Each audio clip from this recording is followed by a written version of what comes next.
लातूरमध्ये सर्वपक्षीय संघटनांनी दिलेल्या बंदच्या हाकेला चांगला प्रतिसाद मिळाला, मात्र बंदला हिंसक वळण नाही लागले। लातूर तालुक्यातल्या भोई समुद्रगा इथे अखिल भारतीय छावा संघटनेच्या कार्यकर्त्यांनी एसटीची बस पेटवून दिली, ज्यामध्ये बसचं मोठ्या प्रमाणात नुकसान झालं। या प्रकरणी पोलिसांनी 5 जणांना अटक केली।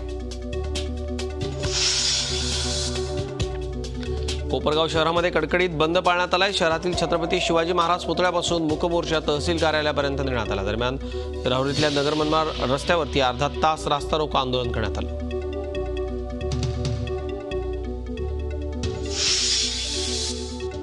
मुंबई महानगरपालिका रस्ते घोटाळ्याप्रकरणी कंत्राटदारांना वाचवण्याचा प्रयत्न करणाऱ्या बीएमसीतल्या अभियंत्यांवरती कारवाईचा निर्णय प्रशासनाकडून घेण्यात आला। किशोर एरमे आणि विभास आचरेकर अशी 2 कार्यकारी अभियंत्यांची नावे तर इतर 4 उपअभियंत्यांची खात्यांतर्गत चौकशी केली जाणार आहे।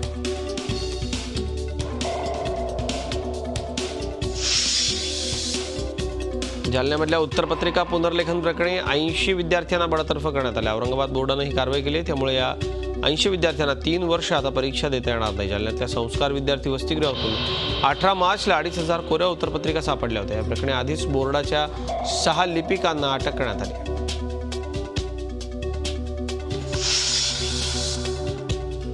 भंडाऱ्यामधल्या उमरेड कराडला अभयारण्याची शान समजल्या जाणारा जय वाघ गेल्या 4 महिन्यांपासून बेपत्ता आहे। तो जिवंत किंवा मृत असल्याचे कुठलेही पुरावे वनविभागाला सापडलेले नाहीत। अशा खंडातल्या सर्वात मोठ्या वाघांमध्ये जयची गणना होते। या जयला पाहण्याकरता 2 महिन्यांपूर्वी सचिन तेंडुलकरही या अभयारण्यात आला होता।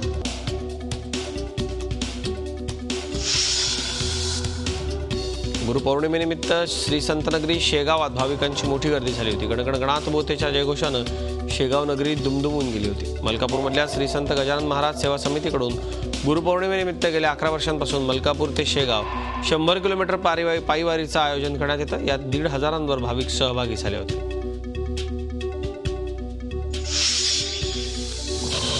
बुलढाण्यामधल्या संग्रामपूर तालुक्यातल्या संत गुलाबबाबा आश्रम काटोल धाम मध्ये गुरुपौर्णिमेनिमित्त भाविकांनी मोठी गर्दी केली होती। यावेळी भाविकांनी 1000 वृक्षांची लागवड केली। वृक्ष लागवड करून गुरुला गुरुदक्षिणा देण्यात आली।